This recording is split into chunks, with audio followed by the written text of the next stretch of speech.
यस्तनोर्भिः यसेमहि देवहितं ददायुः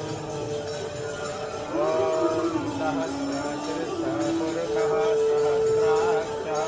सहस्रपाठ सबो नित्यं सर्वं दृष्ट्वा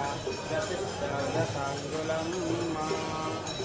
पुरुष एवेदकं सर्वं यद्भूतं यस्य भाव्यं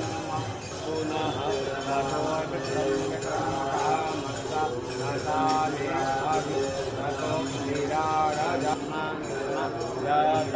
अजावयः संयग्निवरेभिरोचं पुरुषं जातमगरतः